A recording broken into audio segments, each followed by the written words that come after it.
ម្ដាយក្មេកស្រីនាថប្រឡយពាក្យមួយឃ្លាទៅកាន់កូនប្រសាក្រោយដឹងថាកូនមានផ្ទៃពោះតែសម័យខ្លួនបែកជាមិនចង់បាន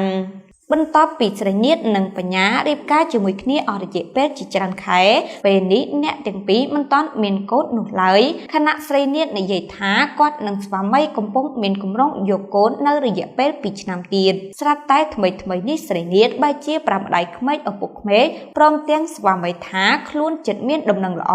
ព្រោះគាត់ប្រហែលជាមានផ្ទៃពោះហើយប៉ុន្តែស្រីនាថបែរជានិយាយទាំងអារម្មណ៍ហាក់មិនសូវសប្បាយចិត្តទៅវិញព្រោះខ្លួននិងស្វាមីមានគម្រោងយកកូននៅ2ឆ្នាំទៀតដើម្បីទុកពេលរកស៊ីឲ្យជីវភាពធូរធារជាងនេះសុំយកកូនតាមក្រោយក៏បានតែពេលនេះមិនដឹងយ៉ាងម៉េចយ៉ាងម៉ាទេព្រោះមានកូនបាត់ទៅហើយលុះឮស្រីនាថនិយាយបែបនេះហើយមិនទុកចាំយូរនាំជួបប្អូនទេម្ដាយបង្កើតបញ្ញាប្រឡយពាក្យប៉ុន្មានឃ្លាប្រាប់ទៅកាន់កូនប្រសាទនិងកូនប្រុសបែបនេះភ្លាម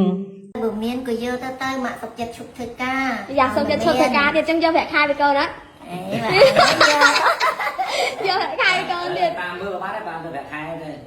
បាទយកប្រាក់ខែមកយកប្រាក់ខែឥឡូវតឡាគ្នាមិនអីទេអត់ទៅបានក៏បានក៏យកចង់បានចៅស្រីមែនប៉ាចង់បានកូនប្រុសណែថ្ងៃចឹងយកខ្លួនមកប្រុសស្រីហ្មងទៅយកខ្លួនមកគូទៅហ្មងទៅឲ្យតែម្ដងហើយតែបងប្រុសស្រីយកមកកា2ឆ្នាំទៀតបានយកនេះឥឡូវមិនបើមកឲ្យយកអីបងមកចង់បានចៅនេះមកចង់បានចៅហើយយើងកម្រោ2ឆ្នាំទៀត2ឆ្នាំទៀតអត់ទាន់មានលុយហ្នឹងទៅរួចម៉ែហ្នឹងការមានឯងម៉ែហ្នឹងមានសបើណាមានសបើមកណោះគាត់ថាចង់ឲ្យធូធាអញ្ចឹងមិនដូចចាស់ទៅវាខកណាកូនមានហើយក៏យើងទុកទៅវាមានហើយយើងជូនទៅឲ្យចៅមួយណាជូន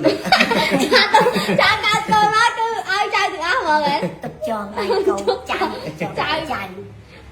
អស់គ្នានេះមកក្មេងខ្ញុំបាទក្មេងចង់ឲ្យមានចៅទេណាពេកបាទចៅហ្នឹងមានចៅទេណាឥឡូវសម្រាប់មកម៉ែយកអត់2ឆ្នាំទៀតទៅ2ឆ្នាំទៀតណាឥឡូវទៅ discount មួយឆ្នាំម្នាក់ទៅអូមាន discount ទៀតឥឡូវម៉ែ discount ណាឆ្នាំចង់មួយឆ្នាំឥឡូវប៉ាចង់បានដែរមែនចង់ដែរតាចង់ដែរលោកយើងថាគ្រូសាយើងកាន់តែធំតិចឆ្នាំហ្នឹងមកសាញ់ឆ្នាំក្រោយឆ្នាំកុកឆ្នាំអីគេមីដល់កើតម៉ែแล้วโยมแม่มั้งยังទៅយកម៉ែទៅកូនកុំដល់វើកកាយយូរម៉ែពេលល្អណាស់ឥឡូវសម្រាប់ថានេះគិតមើលសិនចឹងគិតមើលសិនគិតមើលសិនណាតែយើងទៅគិតអីអូយអញញ៉ាំបាយគឺលើស៊ីបខំចៅយើង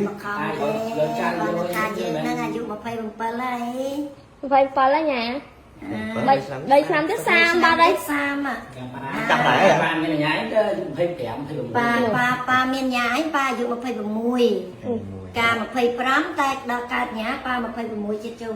27ចាំលើប៉ាមួយឆ្នាំតែឲ្យលើប៉ាមួយឆ្នាំឬក៏2ឆ្នាំឆ្នាំក្រោយមកចឹង